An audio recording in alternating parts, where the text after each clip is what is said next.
Hello everyone, welcome back to my channel. दोस्तों, जैसा कि आप सभी को पता है कि इस समय दो चीज़ें जोर पकड़ रखी हैं। एक तो प्रशिक्षण और दूसरा विभिन्न ज़िलों में जो है जो हस्त पुस्तिकाएँ दी गई हैं, जो ऑनलाइन ट्रेनिंग हुई थी उससे संबंधित परीक्षाएं हो रही हैं।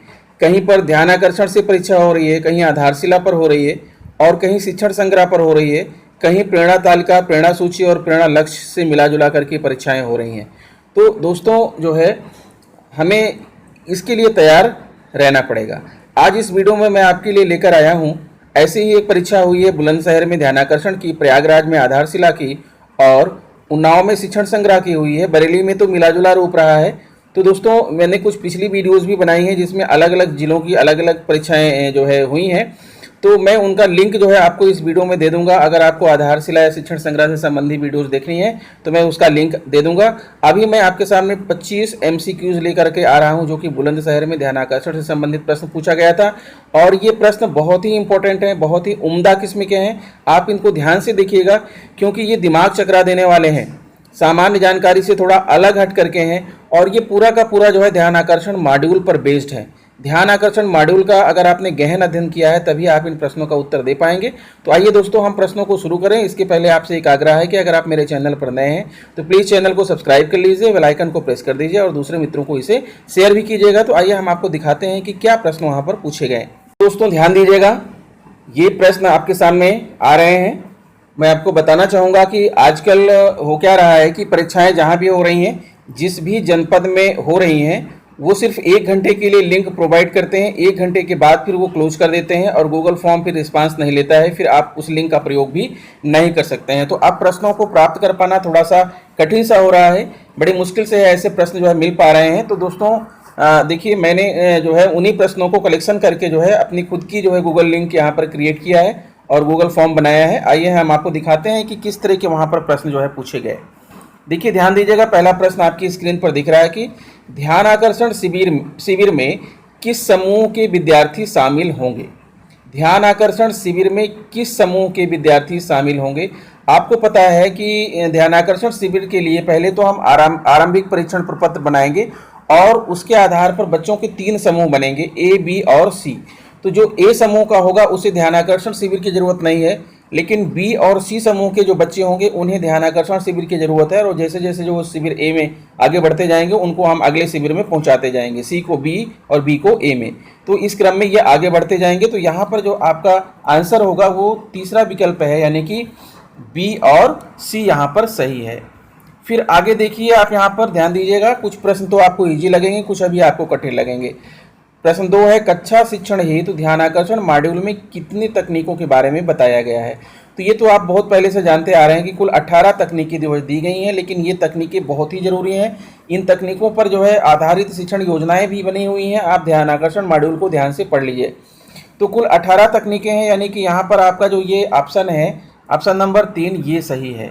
फिर आगे बढ़ते हैं और देखते हैं, यहाँ पर आपके सामने है तीसरा प्रश्न। लर्निंग आउटकम के आधार पर बच्चों के कितने समूह का निर्धारण किया गया है। तो मैंने जैसे अभी आपको बताया था कि बच्चों का आरंभिक परीक्षण प्रपत्र के बाद उनकी लर्निंग आउटकम, उनकी जो है अपेक्षित दक्षताओं के अनुसार उन्हें 3 समूहों में विभाजित किया जाएगा, A, B और C। तो इसका मतलब संख्यात्मक रूप से आपका जो यहाँ पर आंसर है तीसरा विकल्प यानी कि 3, ये जो है आपका सही है। बच्चों के 3 समूहों का निर्धारण किया गया है।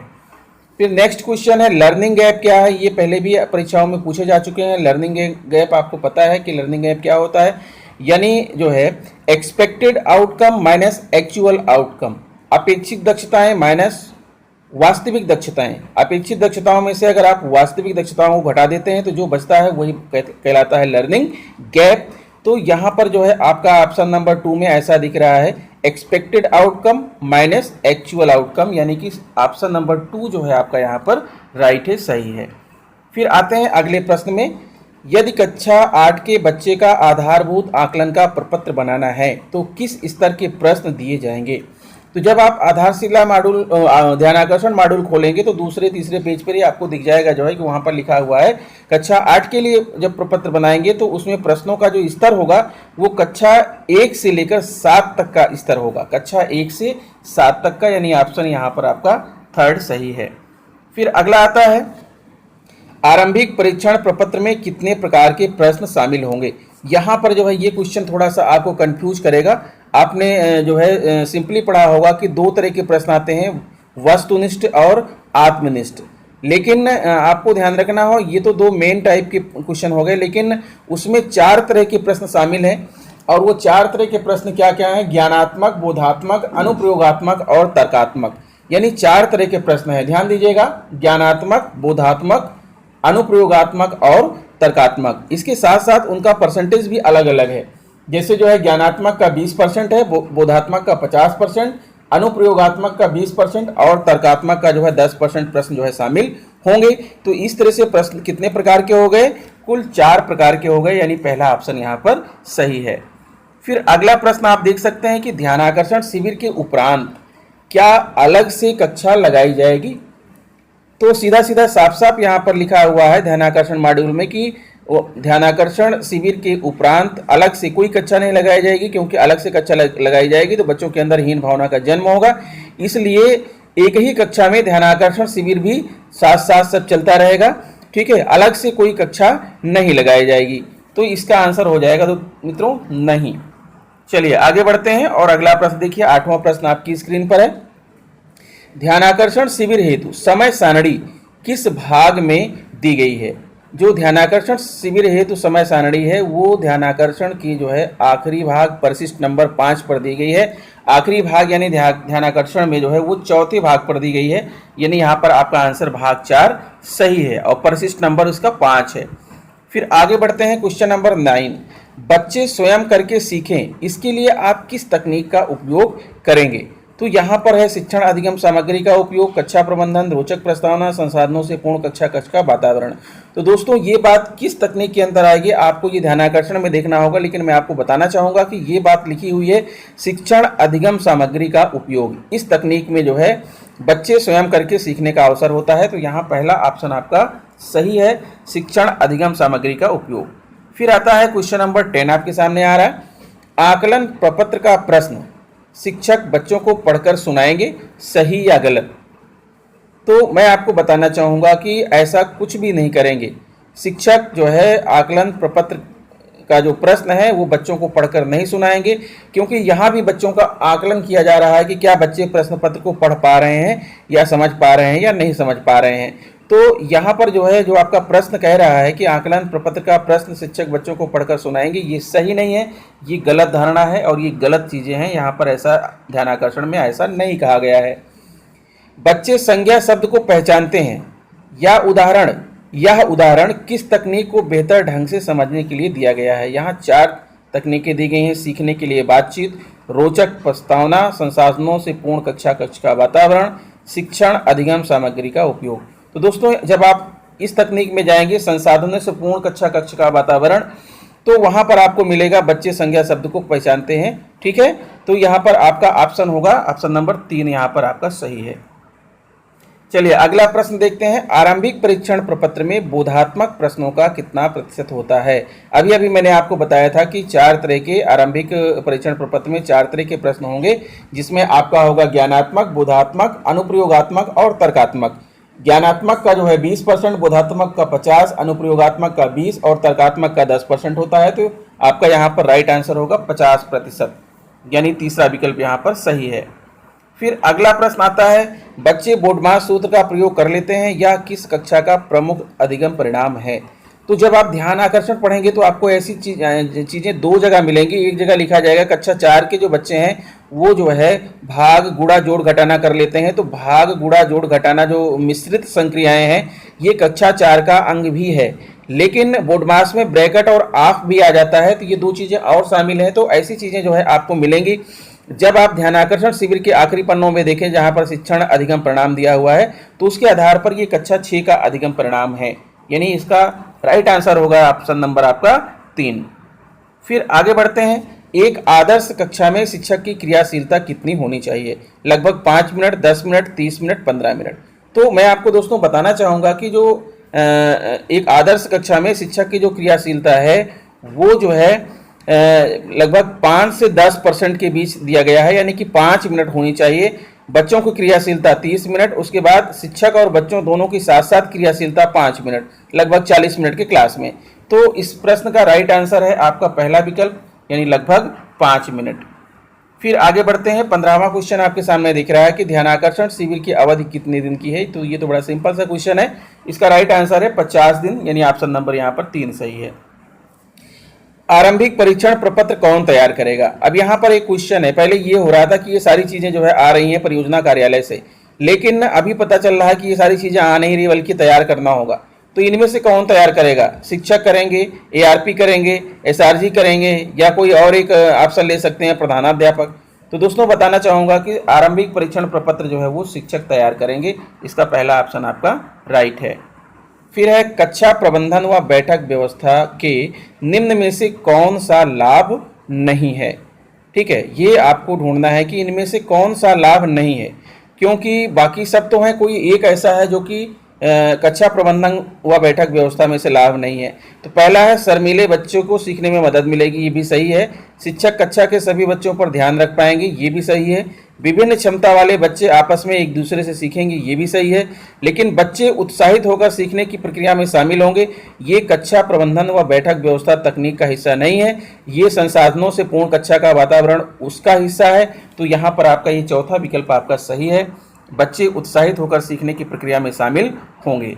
फिर अगला प्रश्न आता है आरंभिक परीक्षण कब होगा। तो ये तो सीधी सी बात है, हर कोई जानता है जो है कि शैक्षिक सत्र के प्रारंभ में ही हमें आरंभिक परीक्षण लेना है, क्योंकि उसी के बाद जो है ध्यानाकर्षण शिविर का आयोजन करना है। फिर अगला क्वेश्चन है कक्षा 6 से 8 के लिए कुल कितने प्रश्न वस्तुनिष्ठ होंगे। वस्तुनिष्ठ का मतलब ऑब्जेक्टिव। तो आपको मालूम है कि प्राइमरी स्तर पर 15 क्वेश्चन होते हैं, जिसमें 10 प्रश्न वस्तुनिष्ठ होंगे, 5 जो है आत्मनिष्ठ होंगे।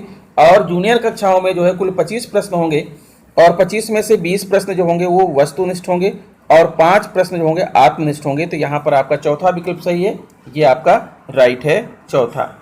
फिर अगला प्रश्न है आपके सामने ध्यानाकर्षण शिविर में प्रत्येक विषय को प्रतिदिन कम से कम कितना समय दिया जाएगा।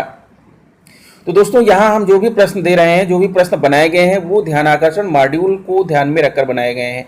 ठीक है, बाकी जो प्रक्रियाएं लॉकडाउन के तहत जो ध्यानाकर्षण का समय है जो 40 मिनट कर दिया गया है, लेकिन 40 मिनट यहाँ नहीं पूछा जा रहा है। यहाँ पर ध्यानाकर्षण मॉड्यूल में जो बातें लिखी हैं उसके हिसाब से पूछा जा रहा है। तो ध्यानाकर्षण मॉड्यूल में जो है ध्यानाकर्षण शिविर के लिए 1 घंटे का टाइम निर्धारित है प्रत्येक विषय के लिए। तो यहाँ पर आपका ऑप्शन नंबर तीसरा आपका सही है, 1 घंटा। फिर अगला प्रश्न आता है 21वां है ध्यानाकर्षण मॉड्यूल किन विषयों पर आधारित है। तो ध्यानाकर्षण मॉड्यूल में जो है आपको कौन कौन से विषय मिलेंगे। आपको भाषा, हिंदी भाषा तो मिलेगी, अंग्रेजी भी मिलेगा, विज्ञान भी मिलेगा और गणित भी मिलेगा। इन चारों की जो है अधिगम परिणाम अपेक्षित दक्षताएं भी दी हुई हैं कक्षा 1 से 8 तक। तो आपका यहाँ पर ये चौथा विकल्प आपका यहाँ पर सही है। फिर अगला प्रश्न है 22वां प्राथमिक स्तर पर प्रत्येक विषय का पूर्णांक कितना निर्धारित किया गया है। प्रत्येक विषय का पूर्णांक, कौन सा पूर्णांक, जो आपका आरंभिक परीक्षण प्रपत्र है उसका पूर्णांक कितना निर्धारित किया गया है। तो हर प्रश्न जो है वो आपको मालूम है कि हर प्रश्न 3 नंबर का है और कुल मिलाकर के 15 प्रश्न है, तो 15 3 45 हो गया, यानी आपका यहाँ पर ऑप्शन नंबर 3 इज राइट। फिर क्वेश्चन नंबर 23 है समूह कार्य ग्रुप वर्क इस तकनीक को किस उदाहरण द्वारा समझाया गया है। कार्बन के अपरूपता का अर्थ, रेडियो प्रोग्राम, ऑडियो का प्रयोग, पर्यायवाची शब्दों की पहचान कर लेते हैं, बच्चे सजीव और निर्जीव के अंतर को समझते हैं। तो समूह कार्य ग्रुप वर्क तकनीक में जब आप जाएंगे तो आपको यहाँ पर मिलेगा बच्चे सजीव और निर्जीव के अंतर को समझ लेते हैं, यानी कि ऑप्शन नंबर 4 यहाँ पर आपका सही है। फिर अगला है समूह कार्य तकनीक में कितने बच्चों के समूह बनाने हैं। तो समूह कार्य तकनीक में जो है आप 3 से 5, 6 से 8, 2 से 4, 8 से 10। तो पहला ऑप्शन सही है, 3 से 5 बच्चों के समूह बनाने हैं। फिर आखिरी प्रश्न है मित्रों जो है इस वीडियो का जो है सबसे आखिरी प्रश्न है, देखिए शैक्षिक गतिविधियां एवं नवाचार तकनीक को किन सप्ताहों के लिए चयनित किया गया है। तो शैक्षिक गतिविधियां और नवाचार 3 सप्ताहों में पढ़ाई जानी है, दूसरा, तीसरा और चौथा सप्ताह में। आप ये जो है आप देख पाएंगे कहाँ पर, जो ध्यानाकर्षण शिविर की समय सारणी दी हुई है उसमें उसी के जस्ट बाद दिया हुआ है, उसी के बाद वाले पेज पर साप्ताहिक समय सारणी दी हुई है। तो वहाँ आपको मिलेगा जो है कि शैक्षिक गतिविधियाँ और नवाचार जो है वो द्वितीय, तृतीय और चतुर्थ सप्ताह में ये जो है पढ़ाया जाएगा। तो ऑप्शन नंबर 2 सही है। तो दोस्तों जो है आशा करता हूँ कि वीडियो मेरा पसंद आया होगा। और बाकी जो मैंने आपको बताया कि आधारशिला मॉड्यूल और शिक्षण संग्रह मॉड्यूल, तो अभी मैंने शिक्षण संग्रह मॉड्यूल के प्रश्नों को शामिल नहीं किया क्योंकि वीडियो बड़ी लंबी हो जाती है, लेकिन आधारशिला मॉड्यूल के जो प्रश्न है उसका जो है इसी वीडियो की डिस्क्रिप्शन में मैं उसकी लिंक दे दे रहा हूँ, आप उसको देख लीजिएगा। फिर मैं शिक्षण संग्रह पर क्वेश्चन जब मैं गूगल फॉर्म बना लूंगा तो उसके बाद फिर मैं आपके सामने लेकर के आऊँगा। और दोस्तों ये सारे क्वेश्चन पूछे गए हैं, कोई काल्पनिक प्रश्न नहीं है, ये जो जहाँ जहाँ पूछे गए हैं वहाँ पर मैंने आपको बता दिया। इसमें से प्रश्न बनाने में कुछ गलतियाँ भी थी, कहीं पर ऑप्शन गलत थे, कहीं क्वेश्चन गलत थे, तो मैंने उसमें संशोधन भी कर दिया है। तो आशा करता हूँ दोस्तों वीडियो अच्छी लगी होगी। अगर वीडियो अच्छी लगी है तो प्लीज़ मेरे चैनल को सब्सक्राइब कर लीजिए, बस इतना ही आग्रह करता हूँ। मिलता हूँ आपसे नेक्स्ट वीडियो में। नमस्कार।